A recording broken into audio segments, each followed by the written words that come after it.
नमस्कार दोस्तों, स्वागत है आप सभी का रोशन सा स्टडी पॉइंट पर। और आज मैं आप लोगों को करवाने वाली हूँ जो आपके होम साइंस के क्लास 12th का मिड टर्म का जो आपका सिलेबस रहने वाला है, उसके मोस्ट इंपॉर्टेंट जितने भी क्वेश्चन आंसर आपके जो 7-8 चैप्टर आ रहे हैं आपके जो आपका मिड टर्म का एग्जाम है उसमें से छांट के निकाल लिए गए हैं, जो कि आपके टॉप 25 जो क्वेश्चन है वो मैं लेकर आ गई हूँ आप लोगों के लिए।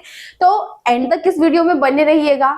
क्या है, कुछ क्वेश्चन आपको एज इट इज देखने को मिल सकते हैं और आपको पता है कि होम साइंस में क्या है, क्वेश्चन वही रहेगा, फॉर्मेट अलग कर देगा। जैसे क्वेश्चन है उसके में क्या है, आपको एक नाम दे देगा कि मीना का भाई है, वो ये कार्य करना चाहता है तो उसके कार्य के अवसरों के बारे में उसे बताइए। ठीक है, इस टाइप के क्वेश्चन आते हैं, आपको पता है। ठीक है, तो आपको क्या करना है, ये क्वेश्चन है अच्छी तरीके से समझ लेना है, कर लेना है, और क्या है आपको अपने एग्जाम के लिए अच्छी तरीके से तैयारी भी कर लेनी है। तो आपको जो क्वेश्चन है उसको हम स्टार्ट करते हैं और देखते हैं किस टाइप के क्वेश्चन आएंगे, किस तरीके का फॉर्मेट रहने वाला है। ठीक है, तो उसको हम शुरू करते हैं।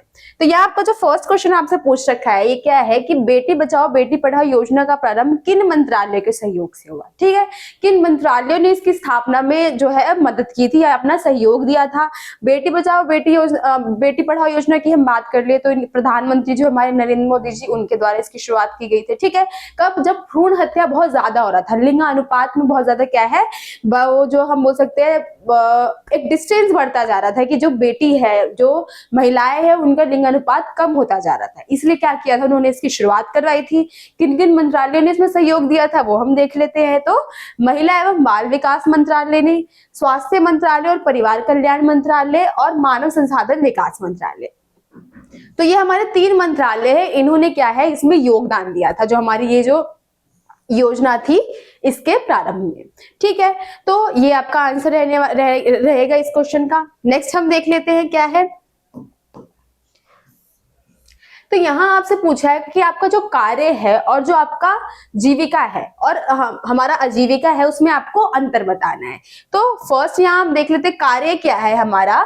नियमित परिणाम की गतिविधि का एक ऐसा समूह जिसमें नौकरी व व्यवसाय के साथ साथ अन्य गतिविधियों जैसे कि धार्मिक कर्तव्य पालन, सामाजिक कार्य, परामर्श, उद्यम वृत्ति परामर्श, सेवाएं आदि भी सम्मिलित है। हम कार्य की बात करें तो कार्य क्या है, हमारे द्वारा कोई भी किया गया कार्य जो हम काम करते हैं उसको हम कार्य कहते हैं। इसमें क्या है, ये जो कार्य है, हम कोई भी कार्य कर रहे हैं जो कि क्या है इसका हम निश्चित परिणाम निकल के आ रहा है, उसको हम क्या बोलेंगे, अपना कार्य बोलेंगे। जैसे कि नियमित परिणाम की गतिविधि, मतलब वो कार्य हम कर रहे हैं जिसका परिणाम निकल के आएगा, उसको हम क्या बोलेंगे, अपना कार्य जो है वो कहेंगे। नेक्स्ट क्या है हमारा जीविका है। इसमें क्या है, जीविका का अर्थ साधन और व्यवसाय से है जिसके द्वारा व्यक्ति अपनी मूलभूत आवश्यकताओं की पूर्ति करता है। जीविका में सफलता प्राप्त करने के लिए व्यक्ति निरंतर नए कौशल सीखता है, नई जानकारी, यहाँ पे नई जानकारी होगा, नई जानकारी प्राप्त करता है, अपनी क्षमताएं बढ़ाता है और अपने चुने गए क्षेत्र में स्वयं को परिमाणित करता है।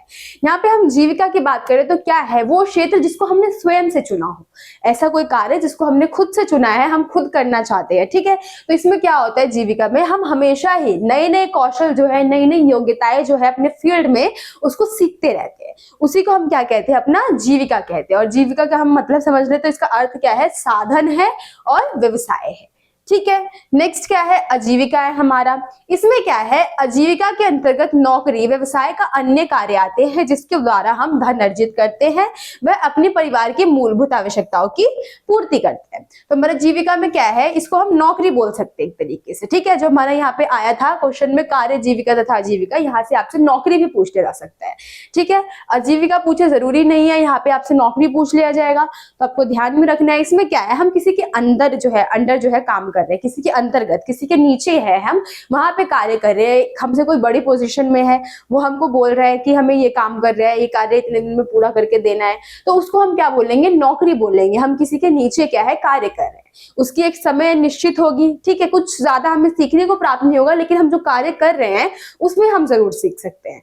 ठीक है, तो इसमें हम क्या करते हैं, जीविका में हम धन अर्जित करते हैं, जिससे हमारी जितनी भी मूलभूत आवश्यकताएं हैं उसकी पूर्ति हमसे होती है। ठीक है, जीविका की बात कर ले, इसमें क्या है, हमने खुद से कोई फील्ड चुना है, जैसे कि मैं वकील बनना चाहती हूँ, मैं डांसर बनना चाहती हूँ, मैं टीचर बनना चाहती हूँ, ऐसा फील्ड क्या है मैंने खुद से चुना है। इसमें क्या है, मुझे कॉम्पिटिटिव एग्जाम देना पड़ेगा, किसी के अंडर नहीं, किसी के अंडर में कार्य नहीं कर रही हूँ, इसमें क्या है, मैं खुद ये कार्य करना चाहती हूँ तो मैं खुद से स्टडी करूंगी, खुद से पढ़ाई करूंगी, डांसर बनना चाहती हूँ तो डांस सीखूंगी, अकेडमीज वगैरह जो है वो ज्वाइन करूंगी। ठीक है, तो इसमें क्या है, हम हमेशा क्या है नई नई चीजों को सीखते रहते हैं हमारे जीविका के अंदर। हम आजीविका की बात कर ले, हम किसी के नीचे कार्य कर रहे हैं, ठीक है, जिससे हम क्या करते हैं, धन अर्जित करते हैं और अपनी मूलभूत आवश्यकताओं की पूर्ति करते हैं।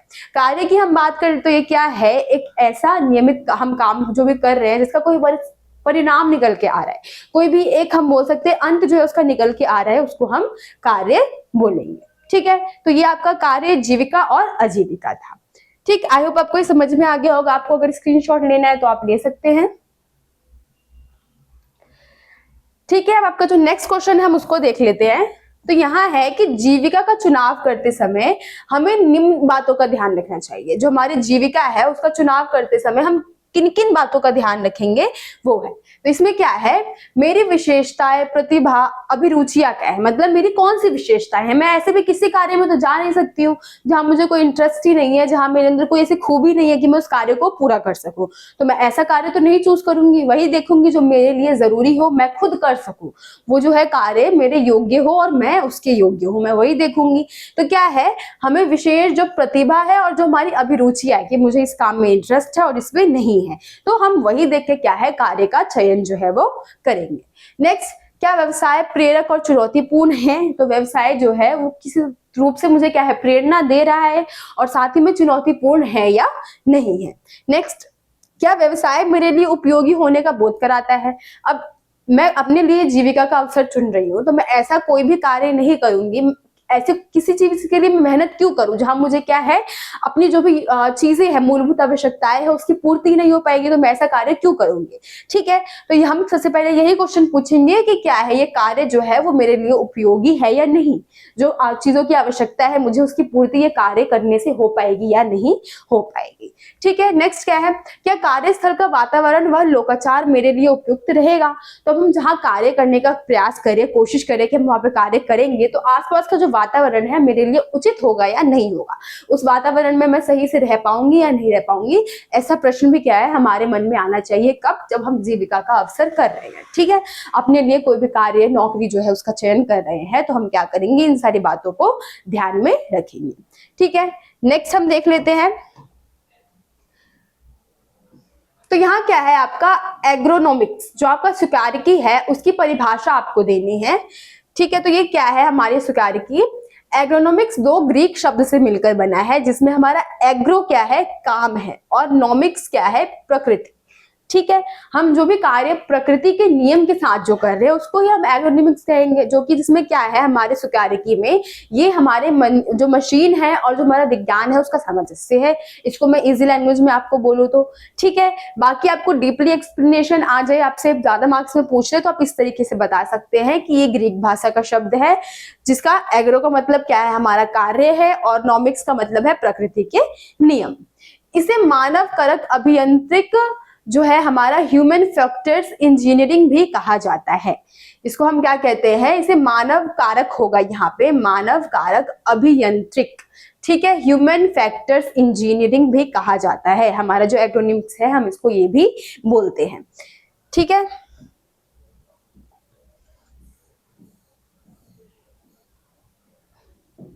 यहाँ थोड़ी जो हमारी यहाँ पे थोड़ी मिस्टेक हो गई है। यहाँ पे क्या आएगा कि इसे हम मानव और जो हमारा मशीन है, मतलब मशीन और विज्ञान है, उसका सामंजस्य कहा जाता है इसको। यहाँ पे ये लाइन थी तो इसको आप काट दीजिए, ये गलत हो चुका है। ठीक है, ये नहीं पढ़ना है आपको। तो इसकी हम बात कर ले, जहां पर हमारा एग्रोनॉमिक्स है इसकी हम बात कर ले, तो इसमें क्या है कि इसको हम इजी में बोल देते हैं। दो, ये आपको जो बुक की एक्सप्लेनेशन है ये भी आपको याद कर लेनी है क्योंकि ये ज्यादा जरूरी है। बाकी अगर आपसे ऐसे ही पूछ लिया जाए तो इसमें क्या बोल सकते हैं आप, इसके तत्वों की बात कर सकते हैं, साथ ही में आप क्या बता सकते हैं कि हमारा एग्रोनॉमिक्स क्या है। मैंने बता दिया कि हमारा विज्ञान और मशीन का सामंजस्य है। ये क्या करता है, जो हमारे काम करने वाले मजदूर है उनकी क्या है, उपयोगिता के अनुसार ही जो मशीन वगैरह है उसका निर्माण होता है, किस तरीके से अच्छा कार्य जो है इससे हो सके। ठीक है, तो ये हमारे एग्रोनॉमिक्स में आ जाएगा। नेक्स्ट हम देख लेते हैं। तो यहाँ क्या पूछा गया आपसे कि विकास संचार में रेडियो तथा टेलीविजन का क्या महत्व है। अब रेडियो और टेलीविजन की बात कर ले तो एक बहुत ही हम बोल सकते हैं आम सी चीजें हैं, हर घर में पाई जाती है।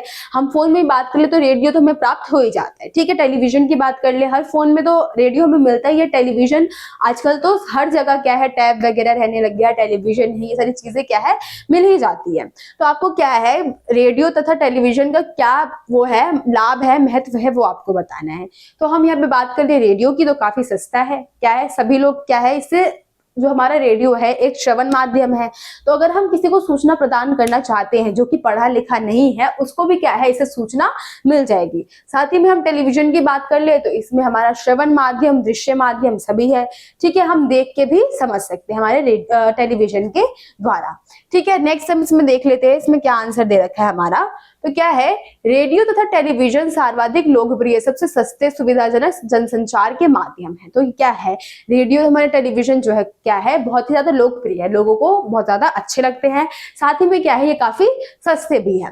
विकास के प्रयोजन के लिए उपयोग किए जा सकते हैं। इसका हम यूज किस लिए कर सकते हैं, हमारे विकास के प्रयोजन के लिए हम कर सकते हैं। नेक्स्ट, हमारे देश में बड़ी जनसंख्या में लोगों के लिए रेडियो सूचना, शिक्षा और मनोरंजन का एकमात्र स्रोत जो है वो बन चुका है। तो देश के बहुत सारे हिस्से की हम बात कर ले, बड़ी जनसंख्या की बात कर ले, उनके लिए क्या है रेडियो जो है हमारा शिक्षा का या मनोरंजन का बहुत अच्छा जो है हम बोल सकते हैं जरिया बन चुका है, ठीक है। तो ये विशेषता आपको बता देनी है कि किस तरीके से हमारा जो रेडियो और टेलीविजन है काफी सस्ता है, काफी आसानी से उपलब्ध हो सकता है। लोग क्या है इससे मनोरंजन भी ले सकते हैं, साथ ही में शिक्षा भी प्राप्त कर सकते हैं, और जो सूचनाएं हैं बहुत महत्वपूर्ण सूचनाएं हैं वो भी हमें क्या है इनसे प्राप्त हो जाती है। सभी लोग इसको आसानी से समझ सकते हैं, सभी लोग आसानी से इसको अपने पास उपलब्ध करवा सकते हैं, ठीक है। ये पॉइंट्स क्या है आपको इसमें ऐड कर देने हैं। नेक्स्ट हम देख लेते हैं आपका क्वेश्चन। तो यहां जो आपका क्वेश्चन है कि अपनी बड़ी बहन को सूचना संचार विद्युत का अर्थ समझाइए और इसके 2 लाभ लिखिए। अब यहाँ पे क्या है आपको बताना है कि जो हमारा सूचना संचार है उसकी आपको जो विशेषता है अपनी बहन को बतानी है। मेन क्वेश्चन में क्या है हमें यही देखना है कि इसमें सूचना संचार विद्युत के बारे में हमें बताना है, इसके महत्व के बारे में बताना है। बस यहाँ पे क्या है नाम या फिर कोई पर्सन है उसको ऐड कर दिया गया है। इसी टाइप के क्वेश्चन क्या है आपको मोस्टली देखने को मिल जाएंगे। यहाँ हम देख लेते हैं क्या है, सूचना एवं संचार प्रौद्योगिकी का एक ऐसा समान विदेश शब्द है जिसमें कंप्यूटर का हार्डवेयर, सॉफ्टवेयर, अंकित प्रशासन तथा दूर संरक्षण प्रौद्योगिकी किया जाता है, जैसे रेडियो, टेलीविजन, मोबाइल फोन आदि सम्मिलित है। तो इसमें क्या है एक सूचना संचार का हम ऐसा बोल सकते हैं कि हम समझ से है, योग है, जिसमें सभी संचार के माध्यम मिले हुए हैं। जैसे कि हम कंप्यूटर के हार्डवेयर की बात कर ले, सॉफ्टवेयर की बात कर ले, या फिर अन्य हमारे रेडियो हो गया, टीवी हो गया, इन सब की बात कर ले, मोबाइल फोन हो गया। यहाँ पे क्या है सभी लोग मतलब हमारे जो ये उपकरण है आपस में मिले हुए हैं, उसी को हम क्या बोल रहे हैं विद्युत, सूचना संचार विद्युत। मतलब कि हमें एक तरीके से इसमें जितने भी संचार के माध्यम हैं जो कि क्या है हमें पता चल रहा है कि जिनसे संचार माध्यम सूचनाएं वगैरह प्राप्त हो रही हैं, जिनसे हमें मनोरंजन का क्षेत्र जो है हमें प्राप्त हो रहा है, ये सारी चीजें क्या है हमें एक ही जगह पे मिल रही है, उसको हम क्या बोल रहे हैं जिसमें ये सभी प्रकार के जो उपकरण है वो आ रहे हैं। जैसे कि हम यहाँ पे बात कर चुके हैं कंप्यूटर हो गया, सॉफ्टवेयर हो गया, इसके हार्डवेयर हो गया, रेडियो, टेलीविजन, मोबाइल, ये क्या है इसके अंदर ही सम्मिलित है। ये सारे क्या है हमारे सूचना संचार विद्युत के अंदर ही आते हैं। मेनली आपको बताने का मतलब यही था कि ये जो जितने भी उपकरण आपने पढ़ लिए ये हमारे किस में आते हैं, सूचना संचार विद्युत प्रौद्योगिकी में आते हैं। नेक्स्ट क्या है, आज सूचना प्रौद्योगिकी का उपयोग विकास संचार का एक सक्रिय उपकरण बन गया है। तो क्या है मतलब सक्रिय क्या है, डेली लाइफ में हम इसका यूज करते हैं। नेक्स्ट, ई गवर्नेंस टिकाऊ समावेशी विकास के उत्प्रेक्षण की भूमिका निभा सकता है। ठीक है, सूचना संचार प्रौद्योगिकी का उपयोग व्यक्तियों को सूचना या जानकारी प्रदान करने के लिए किया जाता है। अब क्या है, हम इसमें संचार की बात करें तो ऑब्वियस सी बात है हमें सूचना प्राप्त होगी किसी तरीके से, तो ये किस लिए काम आता है, हमारे ये जो प्रौद्योगिकी है व्यक्तियों को सूचना या जानकारी देने के काम में आता है। नेक्स्ट क्या है, इस जिससे प्रभाव से कृषि, स्वास्थ्य, शिक्षा जैसे अनेक क्षेत्र में पहले के मुकाबले काफी बदलाव देखने को मिल गए हैं। तो जब से हमने इसका इस्तेमाल करना चालू कर दिया है, तब से क्या हो चुका है कि हमारे जितने भी ये क्षेत्र है, कृषि की बात कर ले, स्वास्थ्य की बात कर ले, शिक्षा की बात कर ले, इन सब क्षेत्रों में काफी अच्छे जो बदलाव है हमें देखने को मिल चुकी है। तो यही महत्व क्या है हमारा जो सूचना संचार विद्युत है, इसके महत्व है। ठीक है, आई होप आपको ये समझ में आ गया होगा कि किस तरीके से सूचना संचार किसका जो है सामंजस्य है। तो उसमें कंप्यूटर का सॉफ्टवेयर हो गया, हार्डवेयर हो गया, रेडियो, टेलीविजन, मोबाइल फोन हो गया, ये सभी इसी के अंतर्गत जो है वो आते हैं। ठीक है, ये किस लिए बहुत ज्यादा जरूरी है, तो ये लोगों को सूचना पहुंचाता है, जानकारी देता है। साथ ही में कृषि की बात कर ले या फिर हम स्वास्थ्य की बात कर ले, शिक्षा की बात कर ले, इन सभी में इसके द्वारा क्या है बहुत सारे बदलाव जो है हमें देखने को मिले हैं। ठीक है, तो आई होप आपको ये जो क्वेश्चन है समझ में आ गया होगा। नेक्स्ट क्वेश्चन हम देख लेते हैं। तो यहाँ आपसे पूछा गया है कि जन पोषण स्वास्थ्य से क्या तात्पर्य है। जो जन पोषण स्वास्थ्य है, भारत को पोषण का दोहरा भार उठा रहा है, ये भी हमें बताना है। हम जन पोषण की बात करें तो जन, यहाँ पे लोगों के स्वास्थ्य की बात की जा रही है। ठीक है, तो ये आपको बताना है कि जन पोषण क्या है हमारा, साथ ही में जो भारत जो है कुपोषण का दोहरा भार उठा रहा है, तो आपको इसको भी एक्सप्लेन करना है। तो यहाँ पे क्या है, जन स्वास्थ्य पोषण अध्ययन का वह क्षेत्र है जिसमें पोषण संबंधित बीमारी तथा समस्याओं के नियंत्रण द्वारा अच्छे स्वास्थ्य को बढ़ावा देने का प्रयास किया जाता है। ठीक है, इसमें क्या है हमारे जन स्वास्थ्य में, तो इसमें हम क्या कर रहे हैं, लोगों के स्वास्थ्य के लिए, उनके पोषण के लिए हम क्या कर रहे हैं, लोगों को शिक्षा दे रहे हैं, शिक्षित कर रहे हैं, और साथ ही में पोषण को हम किस तरीके से बढ़ावा दे सकते हैं, अच्छे स्वास्थ्य को हम किस तरीके से बढ़ावा दे सकते हैं, उसका प्रयास इसमें किया जा रहा है। ठीक है, सेकंड पूछा गया है कि भारत कुपोषण का दोहरा जो है भार उठा रहा है। तो इसमें क्या है, भारत कुपोषण का दोहरा भार उठा रहा है, अर्थात यहाँ अल्प पोषण, ठीक है, और साथ ही में अति पोषण। अल्प पोषण की बात कर ले तो इसमें क्या होता है, शरीर बिल्कुल कमजोर हो जाता है, हड्डियां वगैरह नजर आने लग जाती है। वहीं पे हम अति पोषण की बात कर ले तो क्या है, इसमें हम ज्यादा भोजन वगैरह हो गया, या फिर भोजन क्या है, हम भोजन नहीं भी ले रहे तब भी हमारा शरीर क्या है, फूलता जाता है, तो उसको हम क्या बोलते हैं, अति पोषण कहते हैं। तो हमारा जो भारत है, ये दोनों प्रकार के जो हमारे कुपोषण है उसका दोहरा बोझ जो है वो उठा रहा है। इसलिए हम क्या बोलते हैं कि कुपोषण का दोहरा भार हमारा जो भारत देश है वो उठा रहा है। इसमें क्या है, इसमें आपको बता रहे हैं कि किस तरीके से भारत में दोनों प्रकार के कुपोषण जो है वो पाए जाते हैं। जिसमें हमारा अल्प पोषण हो गया, इसमें क्या होता है, हम सही से खाना नहीं खा रहे, सही टाइम पे खाना नहीं ले रहे, जिस प्रकार का भोजन हमें लेना चाहिए हम वो नहीं ले रहे हैं, जिससे क्या होता है कि हमारे शरीर में बहुत सारी जो है समय के अनुसार हमारे शरीर में चेंजेस नहीं होते हैं, और हमारे अंदर क्या है, भोजन वगैरह जो भी हम लेते हैं हमारे शरीर को नहीं लगता है, तो उससे क्या है, हमारा अल्प पोषण जो है वो हो जाता है। और सेकंड क्या है, अति पोषण, तो जिसमें हम क्या कर रहे हैं, आहार नियमित मात्रा से भी ज्यादा ले रहे हैं, जितना हमें लेना चाहिए उससे भी हम ज्यादा क्या है वो भोजन ले रहे हैं, या फिर हमारे शरीर को भोजन बहुत ज्यादा लग रहा है, तो उससे क्या है, हमारा जो अति पोषण है वो हो जाता है। इसको हम मोटापा भी बोल सकते हैं। ठीक है, तो हमारा भारत क्या है, ये दोनों प्रकार की जो बीमारी है इससे जूझ रहा है। यही आपका क्या है, इस क्वेश्चन का आंसर था। आई होप आपको जो क्वेश्चन है समझ में आ गया होगा। नेक्स्ट क्वेश्चन हम देख लेते हैं। तो यहाँ आपसे पूछा गया है कि रोगी को भोजन देने का कौन सा तरीका जो है सबसे सही है, कौन से दो तरीके हैं आपको बताने हैं जो कि सही है। ठीक है, तो क्या है, इसमें हम देख लेते हैं चिकित्सीय पोषण देने के दो तरीके आपको यहाँ पे नीचे बता रखे हैं, उसको हम समझ लेते हैं। तो फर्स्ट है आपका नली द्वारा भोजन कराना। तो इसमें क्या है, नली द्वारा भोजन खिलाने में पोषण युक्त संपूर्ण भोजन नली द्वारा रोगी को दिया जाता है। अब यहाँ पे हम नली की बात कर ले तो इसके द्वारा क्या किया जाता है, जो रोगी है उसको भोजन जो है दिया जाता है। ठीक है, जितने भी पोषण पदार्थ है उसको नली द्वारा ही जो शरीर के अंदर भोजन है वो पहुंचाया जाता है। यह उन व्यक्तियों को दिया जाता है जिनके पाचन तंत्र ठीक से काम नहीं कर रहा है, लेकिन किसी कारण से वे अपनी पोषण संबंधी जरूरतों को पूरा करने के लिए पर्याप्त नहीं खा सकते हैं। ठीक है, तो ये उन व्यक्तियों को दिया जाता है जिनके शरीर में क्या है, उनका पाचन तंत्र जो है वो ठीक से कार्य नहीं कर रहा, लेकिन वो क्या है, भोजन मुंह के द्वारा भोजन क्या है नहीं ले सकते, अपना जो पोषण है उसको प्राप्त नहीं कर सकते, इसलिए क्या है उनको भोजन कहाँ से दिया जाता है, नली द्वारा जो है वो दिया जाता है। ठीक है, नेक्स्ट यहाँ आपको बता रखा है अंतःशिरा से भोजन देना। तो इसमें क्या है, इससे रोगी को पोषण विशेष विलयों के रूप में दिया जाता है। ये तरल पदार्थ युक्त पानी, ग्लूकोज, खनिज विटामिन आदि को रोगी की आवश्यकता अनुसार रोगी को पोषित किया जाता है। ठीक है, तो इसमें हम क्या कर रहे हैं, नस के द्वारा जो है वो दे रहे, जैसे आप देखते हैं ना ग्लूकोज चढ़ाते हैं, पानी चढ़ाते हैं, ब्लड चढ़ाते हैं, अगर कोई पूरी अच्छी स्थिति में नहीं होता है तो क्या करते हैं, उन्हें ड्रॉप द्वारा ही क्या है मरीज जो होते हैं उनको भोजन देते हैं। जब हम ना नली के द्वारा उनको भोजन दे सकते हैं, ना ही हम मुंह के द्वारा उनको भोजन दे सकते हैं, हम क्या करते हैं, जो नस द्वारा होती है उनको क्या है खाना जो है उनके शरीर के अंदर पहुंचाया जाता है, जब क्या है जो हमारा रोगी है वो पूर्ण रूप से भोजन ग्रहण करने में असक्षम होता है। तो ठीक है, तो उसी को हम क्या कहते हैं, अंतशिरा से भोजन देना। इसमें क्या है, नस में ड्रिप के माध्यम से इसको हम देते हैं। ठीक है, तो किस किस प्रकार की इसमें हम चीजें दे सकते हैं, पानी युक्त जो भी पदार्थ हो गया, जो कि तरल पदार्थ होता है वही हम दे सकते हैं नस के द्वारा। तो हम क्या करते हैं, जितने भी हमारे प्रोटीन या फिर पोषण के तत्व होते हैं उसको हम अपनी जो नस होती है उसके द्वारा ही देते हैं। ठीक है, बाकी अगर आपसे पूछ ले कि सबसे अच्छा माध्यम रोगी को भोजन देने का कौन सा है, तो वो हमारा मुंह से है। सबसे बढ़िया तरीका यही है कि रोगी को हम खाना दे तो वो मुंह से ही दे, लेकिन अगर वो सक्षम नहीं है तो हम क्या करते हैं, ये जो दो अन्य साधन है उनका इस्तेमाल करते हैं। ठीक है, तो आई होप आपको ये क्वेश्चन समझ में आ गया होगा। नेक्स्ट हम देख लेते हैं,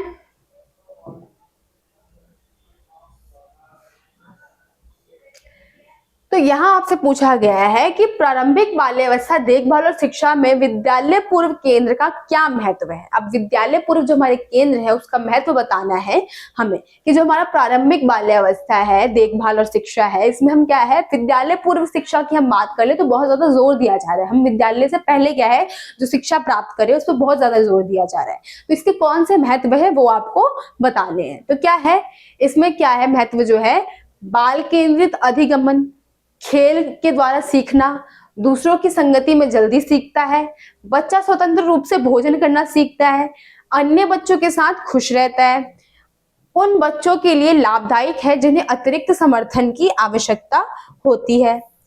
तो ये आपके 6 पॉइंट जो है आपको बता रखे कि किस तरीके से जो हमारा विद्यालय पूर्व जो केंद्र है वो कितना जरूरी है। इससे क्या है, बच्चे बहुत सारी अन्य गतिविधियां सीखते हैं।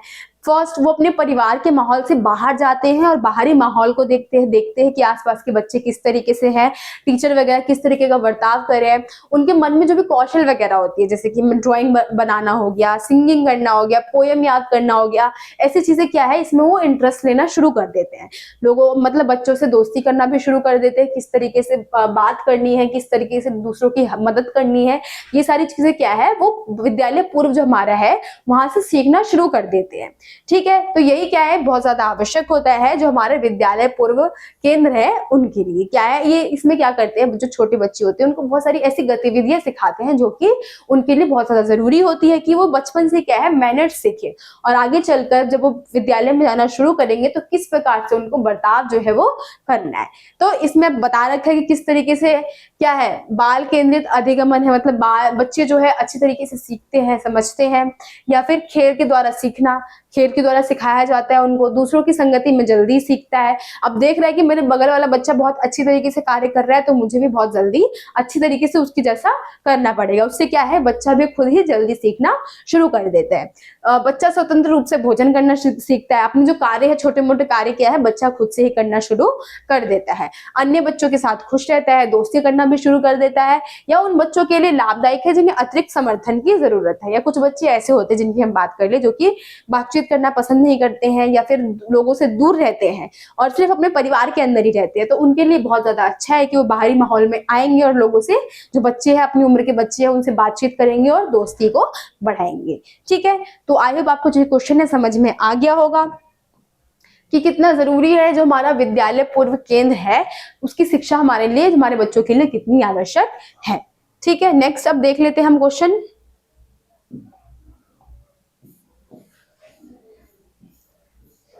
तो यहाँ पे पूछा गया कि स्वीकार्यता से आप क्या समझते हैं। इसकी हमारे दैनिक जीवन में 2 आवश्यकताएं जो है आपको बतानी है। एग्रोनॉमिक्स वाला क्वेश्चन आ चुका है इसमें कि स्वीकार्यता से हम क्या समझते हैं। तो ये क्या है, स्वीकार्यता मनुष्य तथा उसके द्वारा उपयोग किए जाने वाले उपकरणों या मशीनों और कार्य का परिवेश के बीच का संबंध है। अब स्वीकार्यता क्या है, जो मनुष्य है और साथ ही में जो मशीन है, जैसे कि कोई एक स्थान की हम बात कर ले जहां मशीन और जो हमारे मनुष्य साथ में कार्य कर रहे हैं, तो क्या है ये उन्हीं का सामंजस्य है, किस तरीके से मशीन और मनुष्य को साथ में कार्य करना है।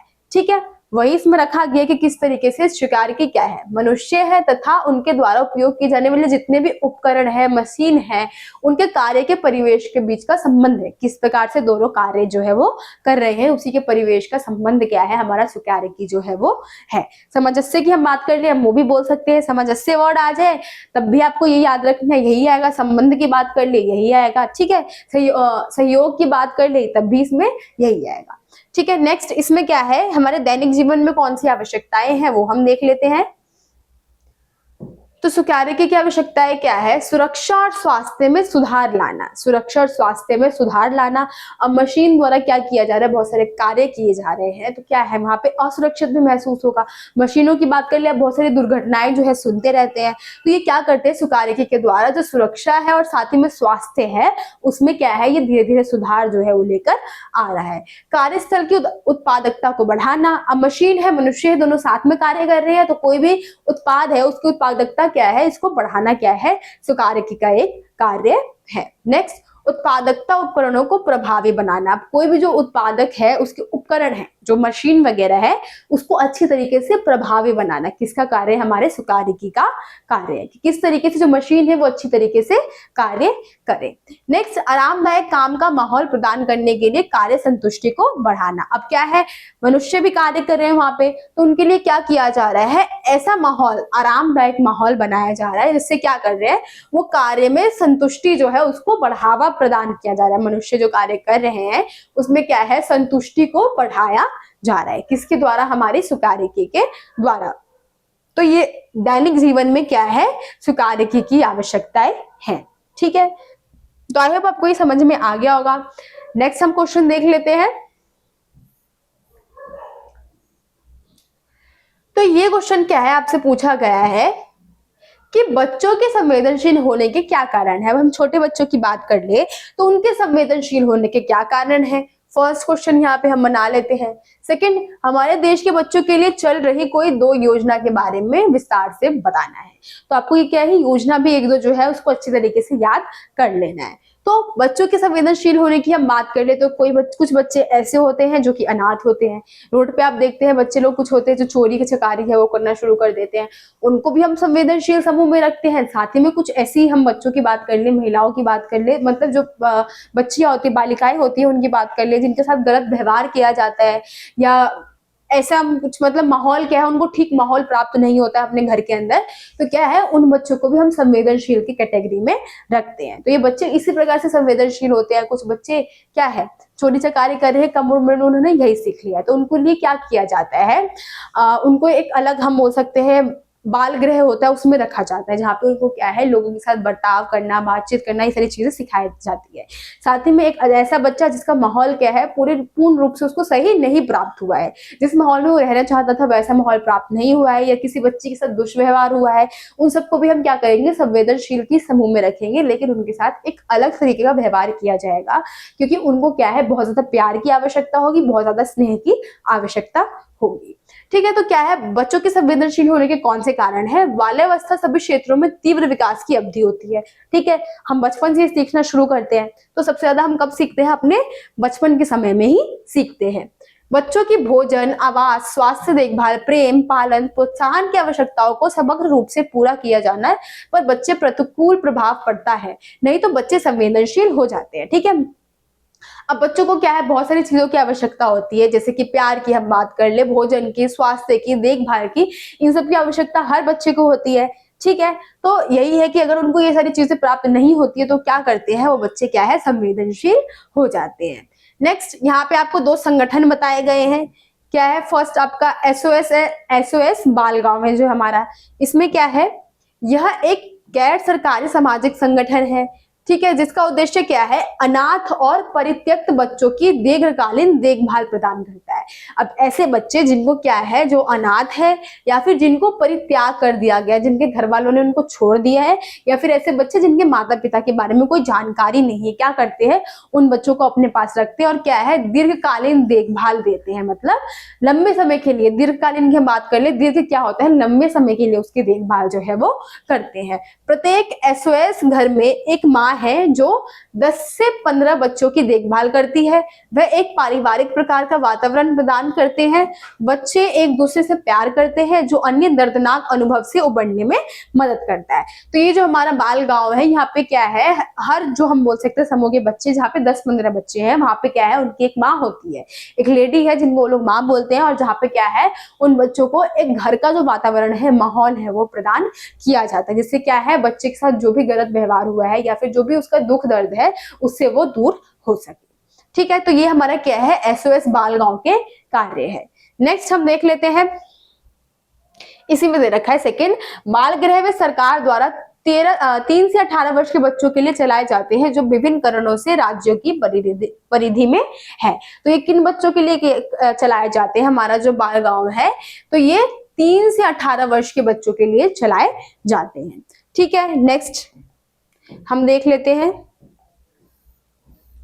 बता रखा है इसी में 3 प्रकार के हमारे बाल गृह है, प्रेक्षक है, विशेष गृह है और किशोर बाल गृह है। ठीक है, ये हमारे 3 तरीके के जो हमारे बाल गृह है उनकी बात की गई है, जो कि हमारे एसओएस बाल गृह है, इसी के अंतर्गत आते हैं। बाल गांव जो है इसी के अंतर्गत क्या है, ये 3 प्रकार के जो बाल गृह वो आते हैं, जिसमें हमारे प्रेक्षक हो गए, विशेष गृह हो गए, और जो हमारे किशोर या फिर बाल गृह जो है वो आएंगे इसमें। ठीक है, नेक्स्ट हम देख लेते हैं, तो यहाँ पे आगे है कि खाद्य मानक गुणवत्ता शोध और व्यापार के क्षेत्र में कोडेक्स और आईएएसओ के क्या कार्य हैं, इन दोनों के बीच जो अंतर है वो बताना है। तो आपको बताना है खाद्य मानक गुणवत्ता और शोध व्यापार के बीच जो हमारा कोडेक्स है और साथ ही में आईएसओ है, इसके कार्य बताने हैं और साथ ही में अंतर जो है वो हमें बताना है। तो यहाँ पे हम कोडेक्स की बात कर ले तो इसमें क्या है, एक अंतर सरकारी अंतरराष्ट्रीय खाद्य मानक संस्था है। ठीक है, नेक्स्ट क्या है, यह उपभोक्ता के स्वास्थ्य की सुरक्षा के लिए अंतरराष्ट्रीय मानकों को बनाने तथा खाद्य एवं कृषि के अंतरराष्ट्रीय व्यापार को असमान बनाने के लिए स्थापित किया गया है। इस संस्था के द्वारा कई खाद्य नियमावली स्थापित की गई है। तो हम कोडेक्स की बात कर ले तो ये किसमें आ गया है, हमारा अंतर सरकारी है। ठीक है, तो इसमें क्या किया जा रहा है, उपभोक्ता की सुरक्षा जो है उसको ध्यान में रखते हुए इसके अंतर्गत क्या है, ये बहुत सारे अंतरराष्ट्रीय मानक जो है उसको निकालता है। इसमें क्या है, उपभोक्ता की जो जरूरतें हैं उनको देखी जाती है और साथ ही में बहुत सारे अंतरराष्ट्रीय मानक जो है उसको निकाला जाता है, बनाया जाता है, जिसमें हम किस चीज में इसका यूज करते हैं, तो खाद्य हो गया, कृषि हो गया, या फिर अंतरराष्ट्रीय व्यापार को आसान बनाने के लिए क्या है, इसको हमने स्थापित किया है। जो हमारा कोडेक्स है इसको स्थापित किया है। हमारा जो अंतरराष्ट्रीय स्तर पे जो भी व्यापार हो रहा है उसको आसान बनाने के लिए कोडेक्स जो है उसका हम बोल सकते हैं कार्य करता है। ठीक है, इस संस्था के द्वारा कई खाद्य नियमावली भी स्थापित की गई है। बहुत सारे खाद्य नियम हैं वो क्या है, इसके द्वारा जारी किए गए, हमारे कोडेक्स के द्वारा जारी किए गए हैं। ठीक है, नेक्स्ट यहाँ क्या है, तो आईएसओ के कार्य है। तो ये क्या है, हमारा अंतरराष्ट्रीय मानवीकरण संगठन है। ये क्या है, एक अंतरराष्ट्रीय गैर सरकारी संघ है। इसमें क्या है, यह अंतरराष्ट्रीय स्तर पर कई मानदंड निर्धारित करता है जिससे कि खाद्य पदार्थों की गुणवत्ता को बनाए रखे जा सकता है। तो ये क्या है, बहुत सारे मानदंड स्थापित करता है। बहुत सारे हम मानदंड की बात कर ले तो एक तरीके से हम बोल सकते हैं जैसे कि नियम वगैरह हो गए, मानदंड कि कितने समय के लिए खाना रहेगा, भोजन सही रहेगा, कितने समय के लिए इसको हम यूज कर सकते हैं, ये सारे जो मानदंड है इसको निर्धारित करता है कौन, ये अंतरराष्ट्रीय स्तर पर अंतरराष्ट्रीय मानवीकरण संगठन जो है हमारा। ठीक है, बहुत सारे मानदंड जो है उसको निर्धारित करता है और क्या है, खाद्य पदार्थों की गुणवत्ता को बनाए रखी जा सकती है हम इन मानदंडों के द्वारा। ठीक है, तो ये आपकी जानकारी थी कोडेक्स के बारे में और आईओएस के बारे में। अब हम इसके बीच का अंतर देख लेते हैं। तो क्या है, फर्स्ट हमारा कोडेक्स यहाँ दे रखा है और साथ ही में आईएसओ दे रखा है। तो इसकी हम बात कर ले तो राष्ट्रीय नियमों के विकास के लिए उपयोग में लाया जाता है। तो ये जब राष्ट्र नियम है, मतलब राष्ट्रीय स्तर पर जितने भी नियम वगैरह है उसके विकास के लिए हम इसका यूज करते हैं। ठीक है, अब आईएसओ की बात कर ली, स्वैच्छिक है, मतलब यहाँ पे राष्ट्र वगैरह की हम बात कर ले उसकी आवश्यकता नहीं है। यहाँ पे परिवर्तन बहुत धीमे होते हैं, अब इसमें परिवर्तन तेजी से नहीं लाते हैं। ठीक है, हमारा जो कोडेक्स है जिसमें नियमावली है उसको स्थापित कर दिया गया है, नियम बना दिए गए हैं, तो उसमें जल्दी ही चेंजेस नहीं लाया जाएगा। इसमें क्या है, प्रत्येक 5 वर्ष के बाद मानकों को पुनरावलोकन होता है। अब इसमें क्या करते हैं हम, 5 वर्ष के बाद जो भी मानक वगैरह है उसको हम दोबारा देखते हैं, समझते हैं, उसको चेंज जो है अगर चेंजेस लाना होता है तो वो भी हम इसमें करते हैं। अल्पमत स्वीकृति पद्धतियों का वर्णन करता है। अल्पमत मतलब ज्यादा मतों की आवश्यकता नहीं होती है इसमें। ठीक है, अल्पमत मतलब कम लोगों के मतों की स्वीकृति क्या है इसमें जरूरी होती है। वर्तमान मानक और औद्योगिकी पद्धतियों का वर्णन करता है। अब इसमें क्या है, जो वर्तमान मानक है और साथ ही हमारे औद्योगिक है, औद्योगिक पद्धति है, उन सबको भी क्या है इसमें हम शामिल जो है करते हैं, किसमें, हमारा आईएसओ में करते हैं। ठीक है, तो आई होप आपको जो क्वेश्चन है समझ में आ गया होगा। अगर आपको स्क्रीनशॉट लेना है तो आप ले सकते हैं।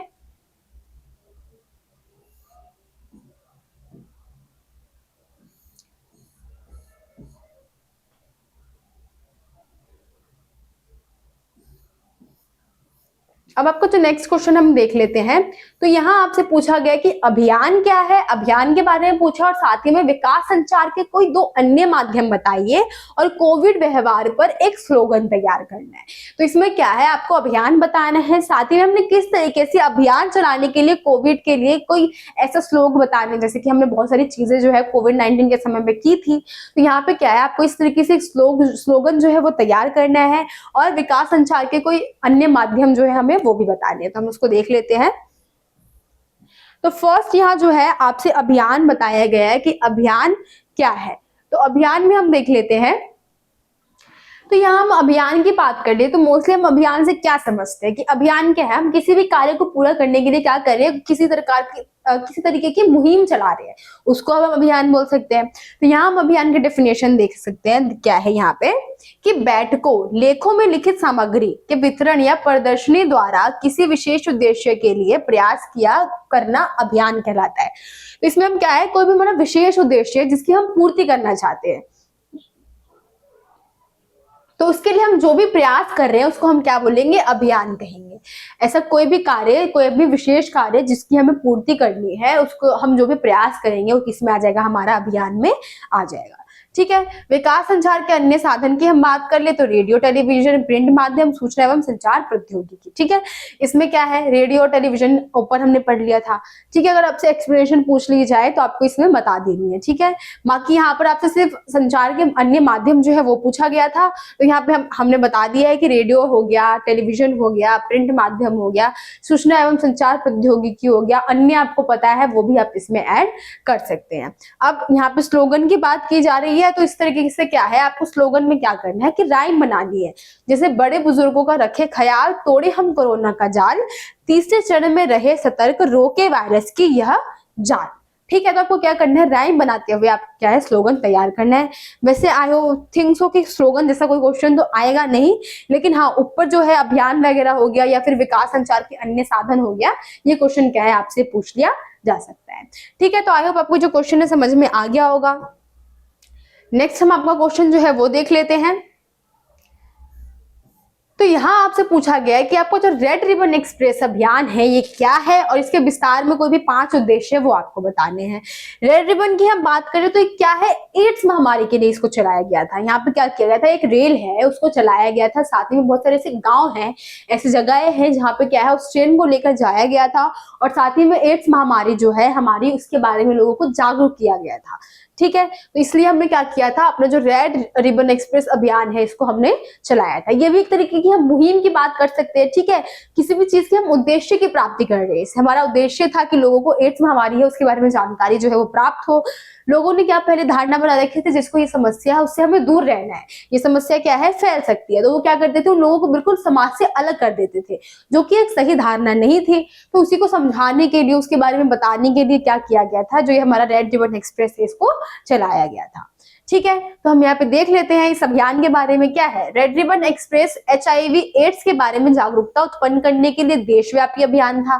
ये हमारा क्या है, देशव्यापी अभियान था, मतलब ये देश के अंदर चला था। किस लिए चला था, हमारा HIV एड्स है इसके बारे में लोगों को जानकारी देने के लिए।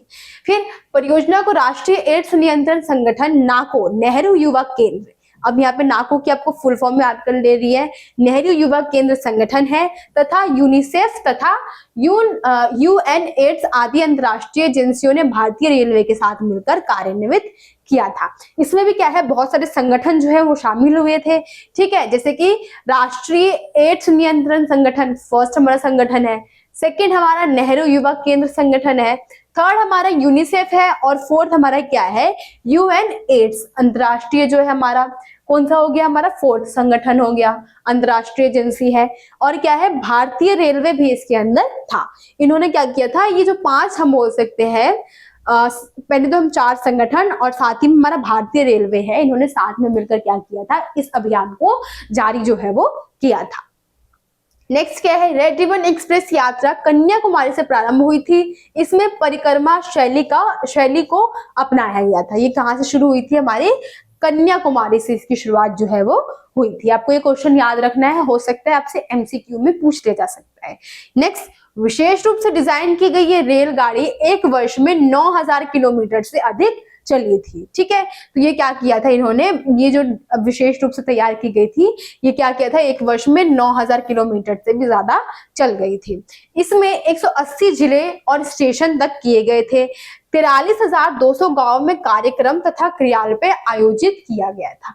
इसमें क्या किया गया था, 180 जिले थे इसमें, ठीक है, बहुत सारे स्टेशन जो है वो आए गए थे और साथ ही में क्या है, 43,200 गांव में क्या किया गया था, इनके कार्यक्रमों जो भी आयोजन है वो किया गया था, ठीक है। तो आपको जो ये डाटा है ये याद रखनी है, आपको ये डाटा भूलना नहीं है। एमसीक्यू में पूछ लिया चाहिए, लॉन्ग क्वेश्चन में भी आ जाए तो आपको क्या है, डाटा देना जरूरी है। अगर आप डाटा लिख देते हैं तो क्या है, क्वेश्चन का आंसर जो है काफी अच्छा लगता है देखने में। तो आपको क्या है, ये डाटा जो है याद रखना है, भूलना नहीं है।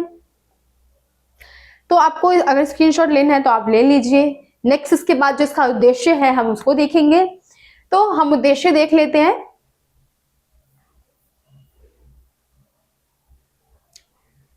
तो क्या है इसमें, फर्स्ट इसके उद्देश्य की हम बात कर ले तो लोगों में एड्स के प्रति जागरूकता उत्पन्न करना। फर्स्ट तो अब क्या है, एड्स के बारे में ये जानकारी देने के लिए चालू किया गया था। तो आप फर्स्ट पॉइंट डाल सकते हैं कि क्या है, लोगों को इसके प्रति जो जागरूकता है वो बतानी थी। साथ ही में रोगी के साथ होने वाला भेदभाव कम करना, ठीक है। क्या करते थे लोग कि जिसको एड्स महामारी थी उसको क्या करते थे, बिल्कुल ही अलग हटा दिया करते थे। तो ये जो भेदभाव था उसको भी खत्म करना था। फिर प्राथमिक निवारण सेवाओं की जानकारी देना, हम किस तरीके से शुरुआती दौर में ही इसको जो है, जो ये समस्या है इसको कम कर सकते हैं, किस रूप से इसकी गति को धीमी कर सकते हैं, उसके बारे में जानकारी देना। साथ ही बीमारी से रोकथाम के बारे में बताना, किस तरीके से जो एड्स महामारी है इसको हम कम कर सकते हैं, रोक सकते हैं, उसके बारे में लोगों को जानकारी देना। रोगों की रोकथाम, स्वास्थ्यप्रद आदतों तथा जीवन शैली के बारे में लोगों को जागरूक करना। इसमें क्या किया जा रहा था, रोगों की रोकथाम, किस तरीके से हम इसको कम कर सकते हैं, खत्म कर सकते हैं। साथ ही में स्वास्थ्यप्रद आदतें तथा जीवन शैली, मतलब कुछ इस प्रकार की आदतें कि आपको साफ सफाई से रहना है, हमेशा आसपास जो है साफ सफाई का माहौल रखना है, किस तरीके से दिनचर्या रखनी है, ये सारी जानकारी क्या है, हमारे जो एड्स जो हमारा अभियान था, रेड रिबन एक्सप्रेस था, इसके द्वारा लोगों को समझाया गया था, ठीक है। तो आई होप आपको जो क्वेश्चन है समझ में आ गया होगा। बहुत ज्यादा इंपॉर्टेंट क्वेश्चन है, तो आपको ये अच्छी तरीके से कर लेना है। नेक्स्ट हम देख लेते हैं क्या है क्वेश्चन नंबर 16 आपका, कि आज के सूचना प्रधान समाज को जागरूक, संवेदनशीलता, शिक्षा और आम जनता को सशक्त बनाने के लिए संचार एवं विस्तार के अनुशासन की आवश्यकता है, ठीक है। तो इसमें क्वेश्चन को हम पहले समझ लेते हैं। इसमें क्या है कि आज जो है हमारा सूचना प्रधान समाज है, मतलब लोगों को बहुत ज्यादा जरूरी है सूचना के लिए, लोग हमेशा तैयार रहते हैं कि कोई भी खबर हो उनको जल्दी से जल्दी प्राप्त हो जाए, ठीक है। तो हमारा जो हम आज के समय में क्या है, सूचना प्रधान समाज है।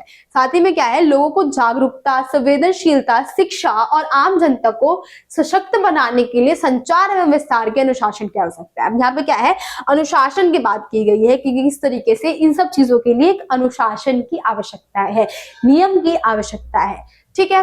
जनता तक पहुंचाने के लिए विकास संचार के किन्हीं 4 साधनों के बारे में हमें यहाँ पे बताना है।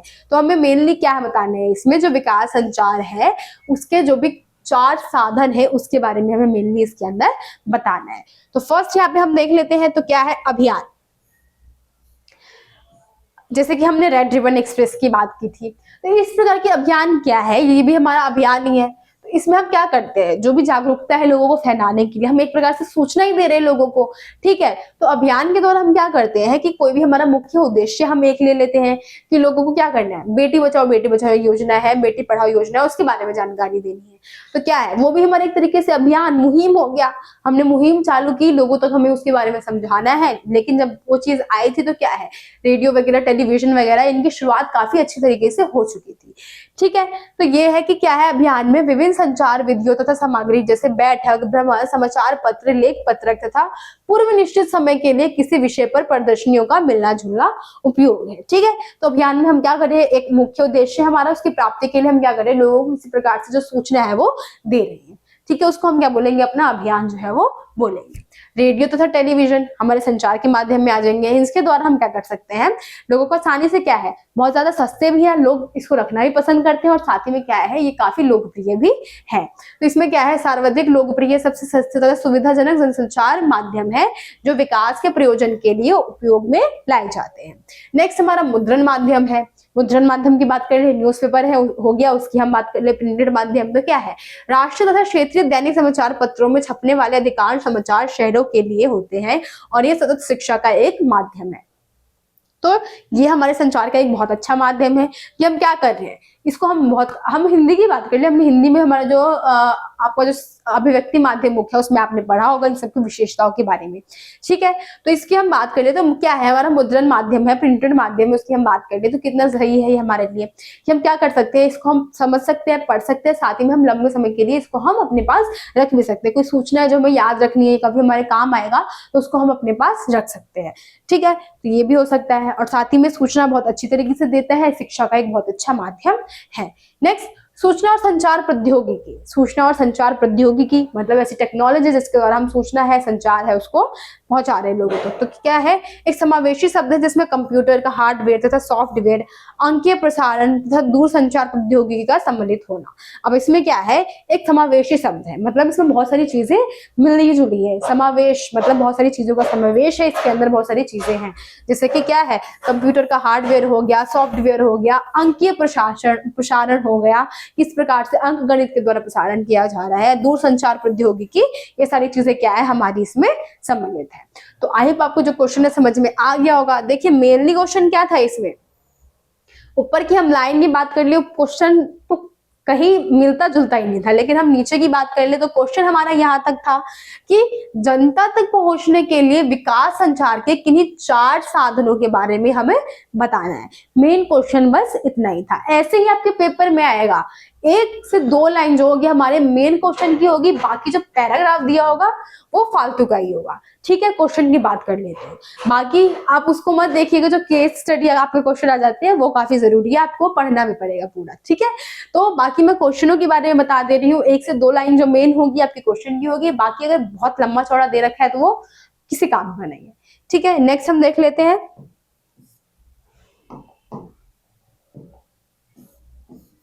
तो ये क्वेश्चन में अगर आपको स्क्रीनशॉट लेना है तो आप ले सकते हैं।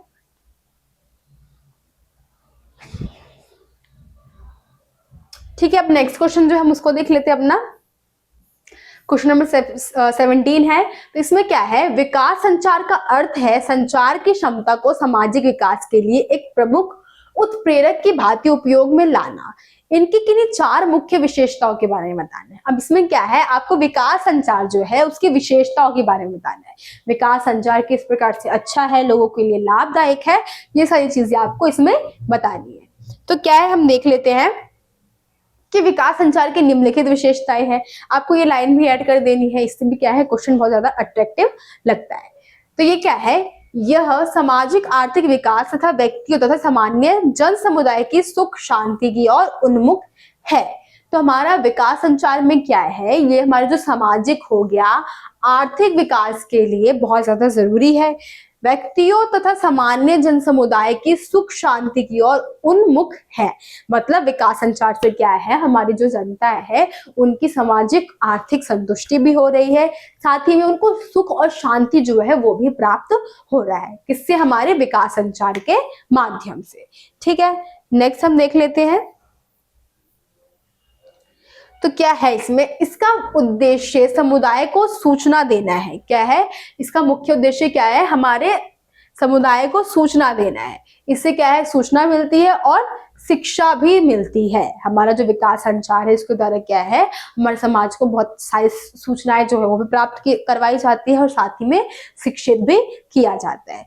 नेक्स्ट, अधिक प्रभाव के लिए एक उन्मुक्त हमारा है, उपयुक्त है हमारा, अधिक प्रभाव के लिए एक उपयुक्त जनसंचार साधनों तथा अंतर व्यक्तित्व संचार चैनलों को जोड़ता है। ठीक है, तो इसमें क्या है कि हमें ज्यादा प्रभावी बनाने के लिए हम देखते हैं बहुत सारे ऐसे चैनल जो है आपस में जुड़ जाते हैं जिससे हमें सूचना भी प्राप्त हो और हमें शिक्षा भी मिल सके। ठीक है, यह श्रोताओं की विशिष्टताओं तथा उनके परिवेश पर आधारित होती है। अब जो सुनने वाले हैं उनके लिए क्या है, उनका विशेष ध्यान इसमें रखा जाता है हमारे विकास संचार में। ठीक है, तो ये आपको विशेषताएं जो आपको बतानी थी, मतलब हमारे जो संचार के माध्यम है आपको उनकी विशेषताएं बता देनी थी, किस तरीके से उनसे मनोरंजन भी प्राप्त होता है, शिक्षा भी प्राप्त होती है, सूचना भी प्राप्त होती है। क्या करते हैं, लोगों को जागरूक बनाते हैं, बहुत सारी ऐसी बातें जिससे लोग अवगत नहीं होते उससे लोगों को अवगत करवाते हैं। ठीक है, इसमें क्या किया जाता है, जो श्रोताएं हैं उनको विशिष्ट रखा जाता है। इस प्रकार के हम बोल सकते हैं बातों को नहीं लाया जाता जो समाज में वो एक गलत छाप छोड़े, अच्छी बातों को लोगों को बताया जाता है। देश की जानकारी हो गई, विदेश की जानकारी हो गई, ये सारी चीजें क्या है लोगों के सामने रखा जाता है। ये सारी विशेषताएं क्या है आपको मेनली इसमें बतानी थी। ठीक है, तो आई होप आपको जो क्वेश्चन है समझ में आ गया होगा। आपका जो नेक्स्ट क्वेश्चन है हम उसको देख लेते हैं।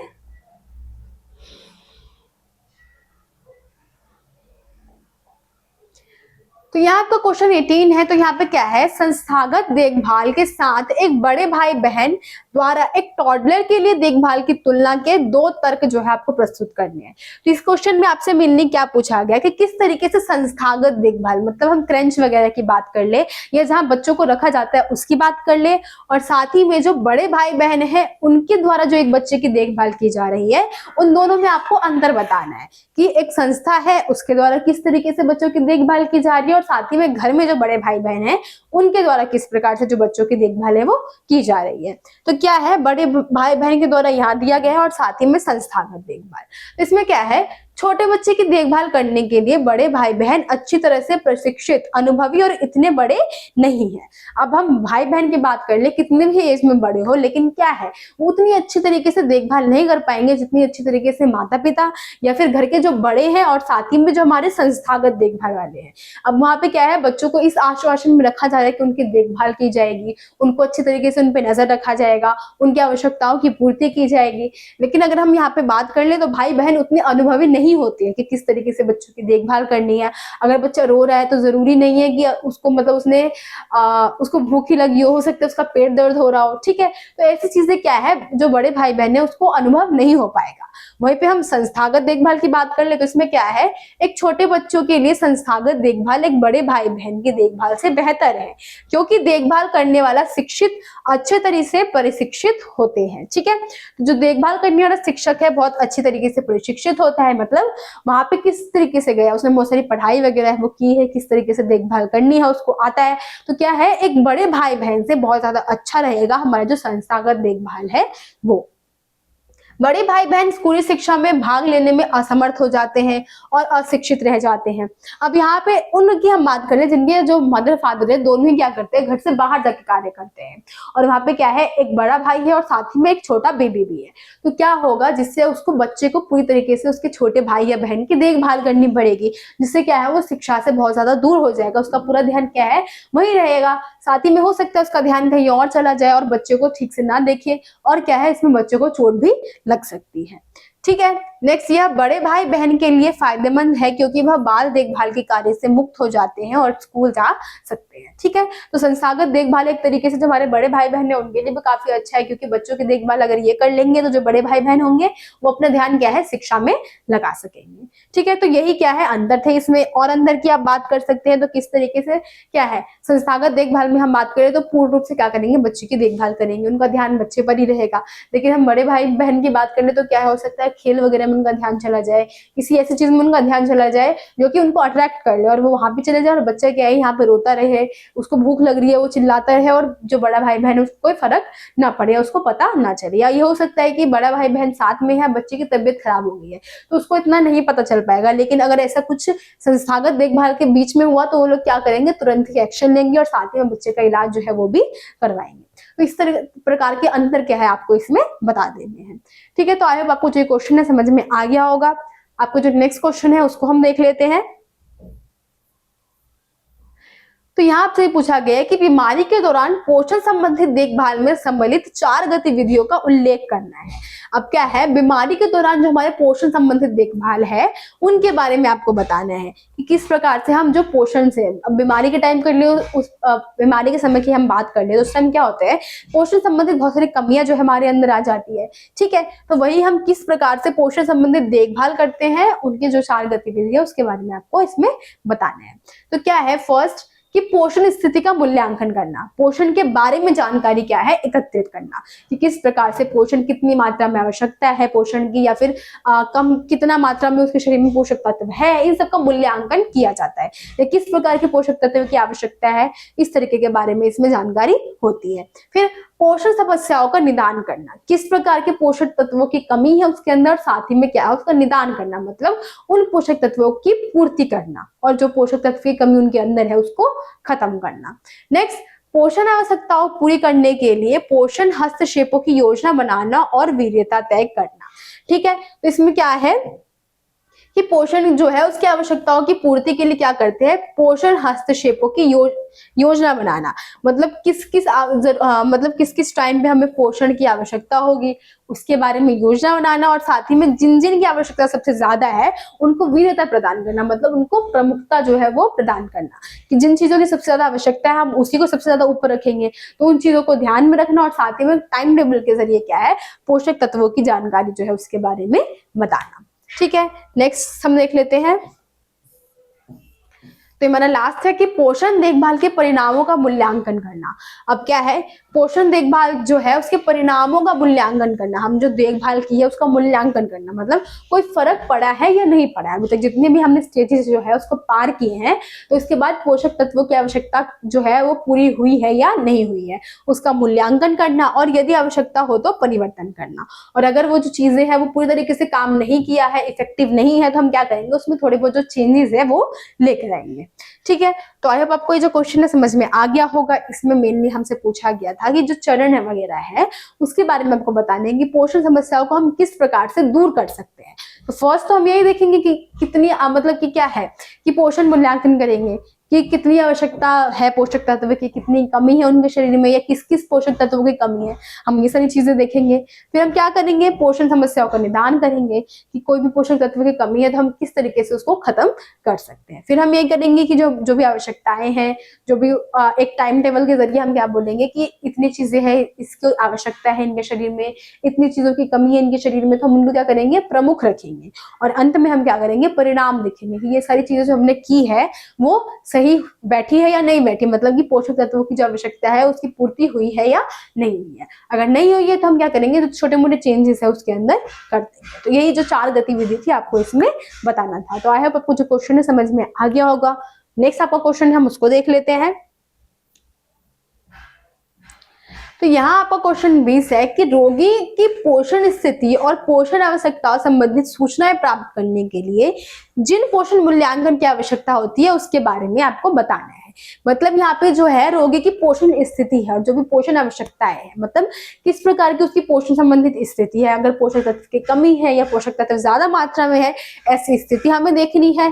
साथ ही में पोषण आवश्यकताएं, मतलब किस प्रकार की पोषण की आवश्यकता है उसको, इस प्रकार की सूचनाएं प्रदान करने के लिए पोषण मूल्यांकन की आवश्यकता होती है। अब हमें पोषण मूल्यांकन मतलब हमने जो भी स्टेजेस वगैरह है पार की है, तो हमें मूल्यांकन परिणाम की आवश्यकता होती है। तो उसके लिए क्या चाहिए, अब उस मूल्यांकन के लिए हमें क्या चाहिए होगा, ये क्वेश्चन में आपसे पूछा गया है। तो हम देख लेते हैं क्या है। तो रोगी की पोषण स्थिति रोगी की पोषण स्थिति और पोषण आवश्यकताएं संबंधी सूचनाएं प्रदान करने के लिए जिन पोषण मूल्यांकन की आवश्यकता होती है वो निम्न है। क्या है, स्वास्थ्य है, आहार है, व्यक्तिगत और चिकित्सीय इतिहास की विस्तृत जानकारी प्रदान करना। मतलब क्या है कि हम किसी भी मरीज को हम ले रहे हैं, पोषण संबंधित हमें उसकी चीजें देखनी है, पोषण संबंधित जानकारी जाननी है हमें, तो हम क्या करेंगे, उसके स्वास्थ्य को देखेंगे फर्स्ट। ठीक है, स्वास्थ्य किस प्रकार से है, उसका आहार हो गया, वो किस प्रकार का आहार जो है, भोजन जो है ले रहा है, व्यक्तिगत और चिकित्सकीय इतिहास, मतलब किस प्रकार से उसका जो पुराने टाइम पर किस प्रकार से उसका चिकित्सकीय जो इतिहास है हो रहा है, मतलब पुरानी रिपोर्ट वगैरह हो गई, हम उसको देखेंगे। ठीक है, उसका मूल्यांकन जो है वो करेंगे और उसकी विस्तृत जानकारी जो है हम लेंगे। मानवितीय माप, मतलब कुछ ऐसे माप वगैरह हो गए, भार हो गया या फिर भार हो गया, हाइट हो गई, लंबाई ऊंचाई वगैरह जो हो गई, ये सारी चीजें क्या है हम उसमें देखेंगे। उसकी जो मानवीय माप है उसको हम देख लेंगे। प्रयोगशाला और भौतिक मापों की जानकारी को उपरोक्त तथा डॉक्टरों को निदान से संबंध करना। अब क्या है कि हम जो भी यहाँ पे माप वगैरह जो लिया है उसको हम क्या करेंगे, इन मापों की जानकारी हम क्या करेंगे, अन्य डॉक्टर को देंगे और साथ ही में क्या है जो निदान होगा उसको हम देखेंगे, किस प्रकार से हम रोगी का इलाज कर सकते हैं, वो चरण हम देखेंगे। फिर क्या है, प्रमुख पोषणहीनता और भावीहीनता के जोखिम का पता लगाने के लिए उपरोक्त सभी क्रियाएं करना। तो क्या है कि प्रमुख पोषणहीनता, मतलब पोषणहीनता कहाँ से उत्पन्न हो रही है, पोषण की कमी कहाँ से उत्पन्न हो रही है, हम उसको देखेंगे। अब भावीहीनताओं के जोखिम का पता लगाना, मतलब आने वाले समय में उसके शरीर में किस प्रकार के पोषक तत्वों की कमी हो सकती है उसका भी हम पता लगाएंगे और उसके हिसाब से हम क्या करेंगे, जो भी अन्य क्रियाएं होंगी उसको हम करेंगे। ठीक है, तो इसमें आपसे पूछा गया था, मेनली हम बात कर ले तो किस प्रकार से हम पोषक तत्वों की कमी जो होती है हमारे शरीर में उसका पता जो है वो लगाते हैं। ठीक है, तो आई होप आपको जो ये क्वेश्चन है समझ में आ गया होगा। नेक्स्ट क्वेश्चन हम देख लेते हैं।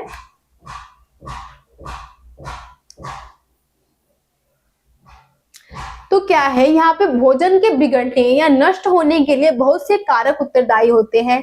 4 उदाहरणों के साथ इन कथन का समर्थन कीजिए कि विकास संचार में जीविका के लिए आवश्यकता किन्हीं 4 कौशलों का जो है वर्णन जो है हमें करना है। तो इसमें फर्स्ट हमें क्या बताना है कि भोजन के बिगड़ने या नष्ट होने के लिए बहुत से कारक जो है हमारे उत्तरदायी जो है वो होते हैं। तो आपको बताना है कि किस प्रकार से भोजन जो है वो खराब हो जाते हैं, उसके उत्तरदायी कारक जो है उसके बारे में आपको बताना है। तो क्या है कि पीड़क कीटों का आक्रमण, कुछ कीट वगैरह होते हैं उनका आक्रमण हो जाता है, आप देखते हैं। तो वही बताया गया है कि जो पीड़क कीट होते हैं वो खाने पे क्या करते हैं, आक्रमण कर देते हैं, जिससे हमारा जो खाद्य पदार्थ है वो खराब हो जाता है। नेक्स्ट, प्रसंस्करण और या फिर भंडारण के अनुपयुक्त तापमान का प्रयोग करना। अब क्या है, प्रसंस्करण की हम यहाँ बात कर ले, नई नई प्रौद्योगिकी जो है हम लेकर आ रहे हैं खाद्य पदार्थ के लिए। हम क्या करते हैं, नई नई टेक्नोलॉजी से खाद्य पदार्थ है उसको सेव करते हैं। तो उसमें क्या है, जो प्रसंस्करण है उसके करने के टाइम या फिर भंडारण करने के टाइम हम क्या करते हैं, अनुपयुक्त तापमान का प्रयोग कर लेते हैं, जिससे क्या है हमारा खाना जो है वो खराब हो जाता है अपने शुरुआती टाइम पर ही। नेक्स्ट, प्रकाश और अन्य विकिरणों, ऑक्सीजन और नमी का अत्यधिक प्रभाव। अब यहाँ पे क्या है, भोजन में क्या करते हैं, प्रकाश हो गया या फिर अन्य विकिरण हो गए, जैसे कि ऑक्सीजन हो गया, नमी हो गया, इसका अत्यधिक प्रभाव क्या है भोजन पे पड़ जाता है, खाद्य पदार्थ पे पड़ जाता है, तो वो खराब हो जाता है।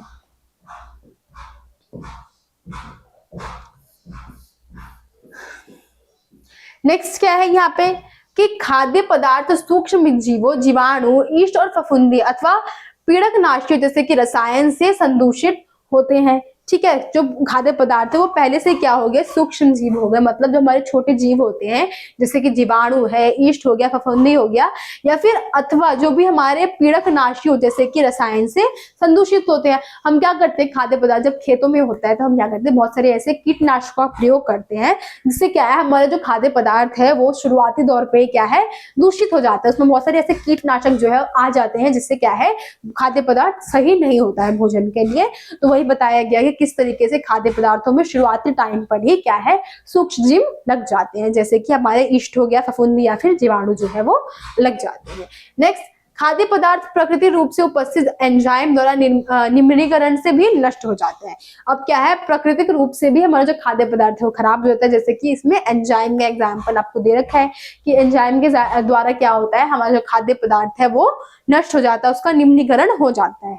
ठीक है, नेक्स्ट, इसके अतिरिक्त पौधा और जंतु स्रोत से प्राप्त खाद्य पदार्थों को कुछ आवश्यक फसलों काटने या पशुवधन के तुरंत बाद भौतिक और रासायनिक परिवर्तन होते हैं जो खाद्य पदार्थ की गुणवत्ता को बदल सकते हैं। अब इसके अतिरिक्त क्या बता रखा है कि किस तरीके से पौधे हो गए या फिर जंतु स्रोत से प्राप्त खाद्य पदार्थ है, उसमें क्या है कुछ चेंजेस वगैरह हो जाते हैं। तो जैसे कि पशु हो गए उसको खा लेते हैं, खाद्य पदार्थ की हम बात कर ले जिसमें पौधे आ गए हैं और जंतु स्रोत आगे से क्या करते हैं कि जैसे कोई हम गाय की बात कर ले, उसको हम एक खेत में छोड़ दिए तो क्या करेगा, उन पौधों को खा लेगा, जिससे उसके जो मुंह का हम बोल सकते हैं लार वगैरह है या फिर कुछ दूषित पदार्थ जो होंगे उसके अंदर वो क्या करेंगे, खाद्य पदार्थ पर गिर जाएंगे, उससे भी क्या होता है हमारा खाद्य पदार्थ जो है वो दूषित हो जाता है। तो ये हमारे खाद्य पदार्थ दूषित होने के तरीके थे। आई होप आपको समझ में आ गया होगा किन किन तरीके से जो हमारे खाद्य पदार्थ है वो दूषित हो सकते हैं या फिर बिगड़ सकते हैं। ठीक है, आपका जो नेक्स्ट क्वेश्चन है उसको हम देख लेते हैं कि आपकी सहेली मनीषा नैदानिक पोषण और आहारिकी में अपनी उच्च शिक्षा प्राप्त करना चाहती है। इसके बाद उपलब्ध जीविका के किन्हीं 5 विकल्पों के बारे में उसका मार्गदर्शन हमें करना है। फर्स्ट क्या है कि वो नैदानिक पोषण और आहारिकी में अपनी शिक्षा जो है उसको प्रदान करना चाहती है। तो इसी में क्या है आपकी जो नैदानिक पोषण है और आहारिकी है, इसी में आपको जीविका के स्रोत जो है आपको उसको बताने हैं। ठीक है, तो हम देख लेते हैं क्या है।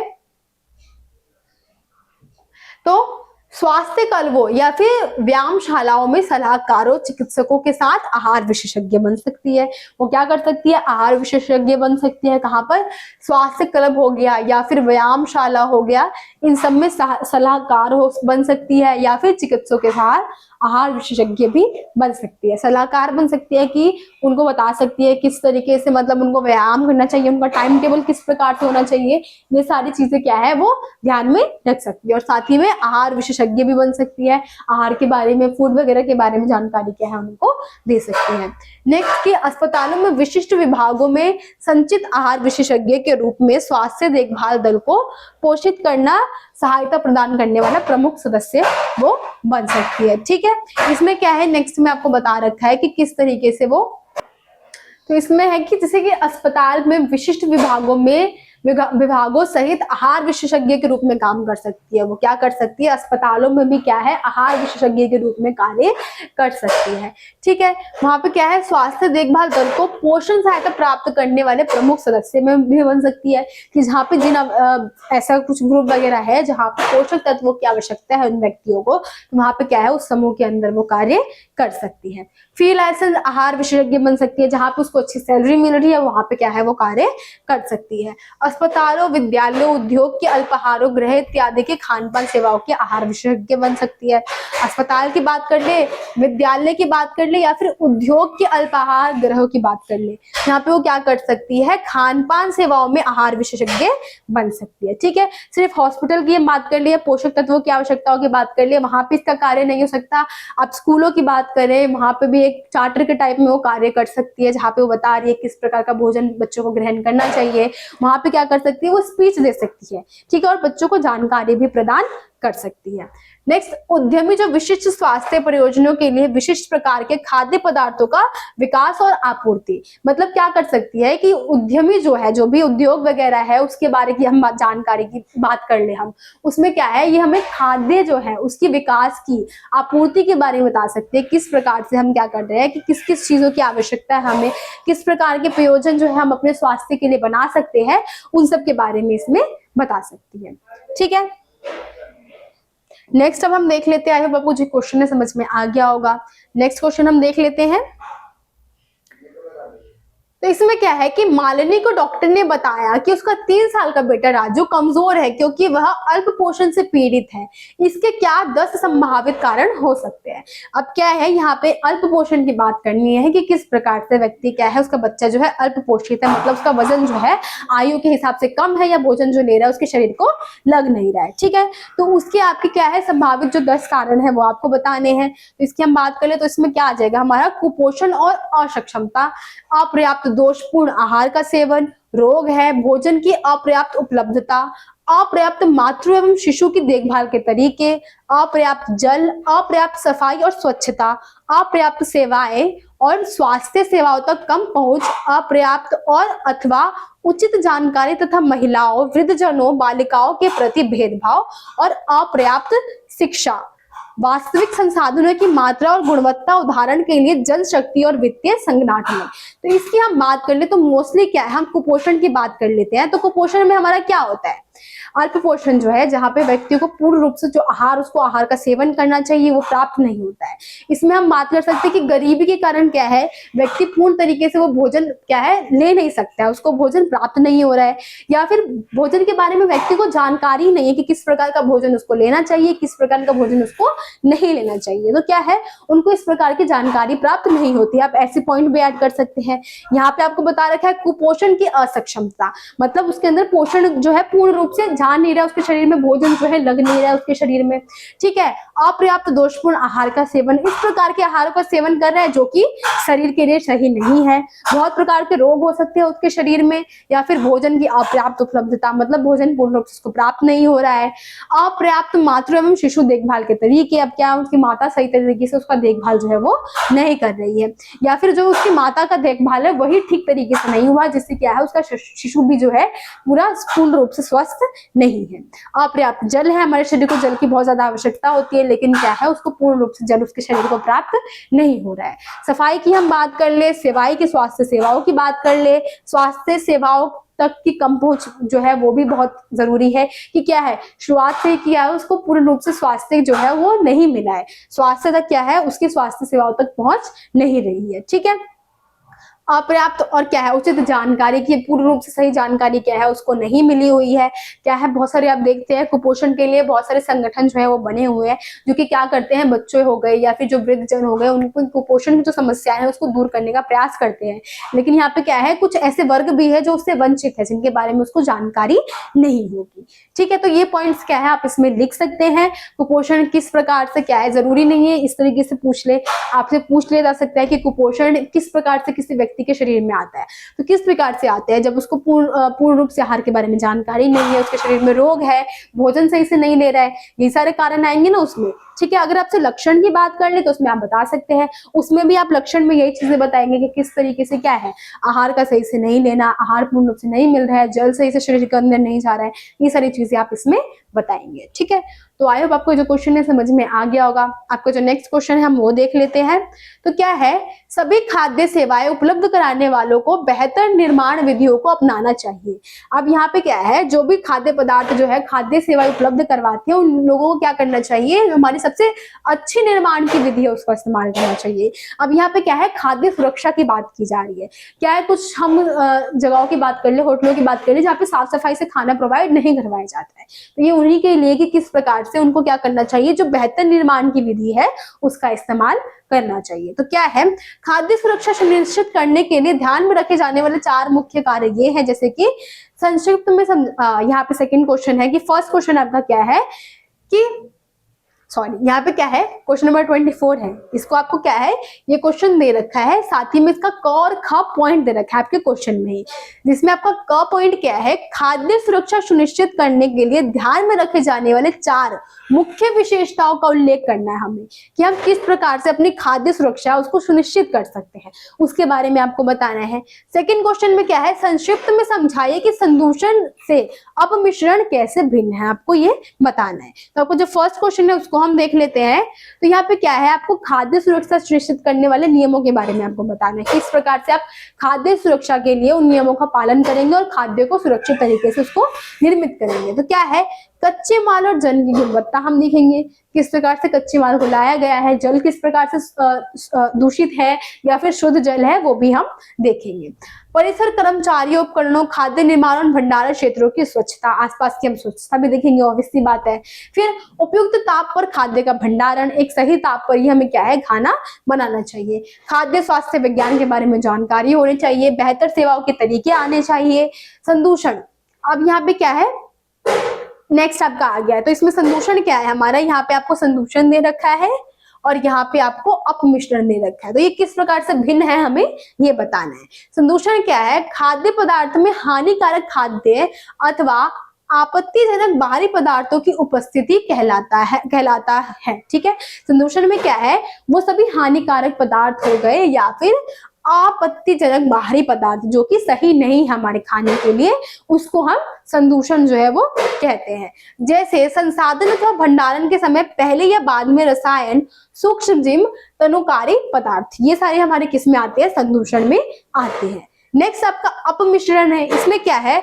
बेईमानी करने, सस्ता बनाने या नकली सामग्री तैयार करने के लिए जानबूझकर या संयोगवश अशुद्ध या सस्ते अनावश्यक अवयवों को मिलाना है, जो खाद्य पदार्थ के गुणों, संगठनों को बदल देता है और खाद्य पदार्थ की गुणवत्ता को कम कर देता है, जैसे दूध में पानी। तो हम संदूषण की बात कर ले तो इसमें क्या है? जो भी हानिकारक पदार्थ है या आपत्तिजनक पदार्थ है वो क्या करते हैं? कुछ ऐसी विधि होती है जिससे गुजर रहा है, उसमें क्या है? कुछ ऐसे हानिकारक पदार्थ रह जाते हैं, ठीक है। लेकिन अपमिश्रण की बात हम कर ले तो क्या है? इसमें जानबूझकर ये लोग क्या करते हैं? चीजों को मिलाते हैं, मिलावट करते हैं, जो कि बेईमानी के लिए किया जाता है। तो ये हमारा संदूषण और अपमिश्रण में अंतर था, ठीक है। तो आई होप आपको जो क्वेश्चन है समझ में आ गया होगा। नेक्स्ट क्वेश्चन आपका जो है हम उसको देख लेते हैं। ये आपका लास्ट क्वेश्चन है। तो इसमें क्या है कि खाद्य मानकों के 4 जो हमारे स्रोत है को विस्तार से समझाना है और देश के भीतर और देश के बीच में व्यापार को बढ़ाने के लिए समन्वय होते हैं, ठीक है। तो आपको क्या है इसमें खाद्य मानकों के बारे में, जो उसके 4 स्तर है उसके बारे में हमें समझाना है मेनली। तो क्या है खाद्य मानकों के 4 स्तर? ये है जैसे कि कंपनी मानक है हमारा फर्स्ट हमारा कंपनी मानक है, सेकेंड राष्ट्रीय मानक है, थर्ड क्षेत्रीय मानक है, जो फोर्थ है अंतरराष्ट्रीय मानक है। अब हम कंपनी मानक की बात करें तो ये क्या है? ये कंपनी द्वारा अपने स्वयं के उपयोग के लिए बनाए जाते हैं। सामान्यतः ये राष्ट्रीय मानकों की नकल होती है, जैसे कि हल्दीराम। अब हल्दीराम के अपने चिप्स वगैरह हो गए, इसकी जो डिमांड है वो सुनी होगी, ठीक है। तो ये क्या करते हैं? कंपनी द्वारा क्या है खुद के इस्तेमाल के लिए ही ये बनाते हैं, खुद के उपयोग के लिए बनाते हैं, और ये क्या है राष्ट्रीय मानकों की नकल होती है, ठीक है। एग्जाम्पल में आप हल्दीराम दे सकते हैं। नेक्स्ट राष्ट्रीय मानक क्या है? ये राष्ट्रीय मानक संगठन द्वारा निकाले जाते हैं। किसके द्वारा? हमारे जो राष्ट्रीय मानक संगठन है उनके द्वारा हमारे राष्ट्रीय मानक निकाले जाते हैं, जैसे कि ISI या फिर FSSA, ठीक है, ये हमारे आ जाएंगे। क्षेत्रीय मानक की बात कर ले तो क्या है? समान भौगोलिक, जलवायु इत्यादि वाले क्षेत्रीय समूह के कानूनी मानवीकरणीय संगठन होते हैं, जैसे कि CC एशिया, ठीक है। तो ये ऐसे क्षेत्रीय मानक है जो कि हम क्षेत्र की बात कर सकते हैं, वहां पे हमें ये उपलब्ध करवाए जाते हैं। नेक्स्ट आपका अंतरराष्ट्रीय मानक दे रखा है, तो ये क्या है? अंतरराष्ट्रीय मानवीकरण संगठन ISO, और जो हमारा कोडेक्स है क्या है? इसमें अंतरराष्ट्रीय मानक की हम बात कर ले तो इसमें क्या है? अंतरराष्ट्रीय मानवीकरण संगठन, जैसे कि हमारा है ISO और कोडेक्स एलिमेंट्रियस कमीशन, ठीक है, CSC अंतरराष्ट्रीय मानक प्रकाशित करने वाले। अब यहाँ पे अंतरराष्ट्रीय मानक की बात की जा रही है, जो कि अंतरराष्ट्रीय स्तर पे मानक जो है उसको निर्मित करते हैं। जैसे कि हमने कोडेक्स के बारे में ऊपर पढ़ा था, ये क्या करता है? अंतरराष्ट्रीय स्तर पे जो भी हमारे खाद्य की गुणवत्ता बढ़ाने के लिए क्या करता है? ये जो मानक चिन्ह है उसको निर्मित करता है, ठीक है। तो ये क्या है? ये अंतरराष्ट्रीय स्तर पर कार्य करने वाले हमारे जो कंपनियां है वो है जो कि मानक चिन्ह बनाती है। अब मानक चिन्हों की हम बात कर लेते हैं। इसमें क्या है कि अपने अपने क्षेत्रों की, जगहों की, देशों की अलग अलग मानक चिन्ह होते हैं। जैसे कि हम देश के स्तर की बात कर सकते हैं, राज्य स्तर की हम बात कर सकते हैं, देश के स्तर की, अंतरराष्ट्रीय स्तर की, या फिर हम विश्व स्तर की बात कर सकते हैं। इस प्रकार के जो हमारे मानक चिन्ह है वो होते हैं, जैसे कि यहाँ पे आपने 4 देख लिया है। फर्स्ट कंपनी स्तर की हम बात कर लेते हैं, जो कि कंपनियों के उपयोग के लिए होती है, ठीक है। सेकंड हमने राष्ट्रीय मानक देख लिया जो कि हमारे राष्ट्रीय स्तर के लिए होती है। क्षेत्रीय मानक भी हमने देख लिया और अंतरराष्ट्रीय मानक जो है वो हमने देख लिया।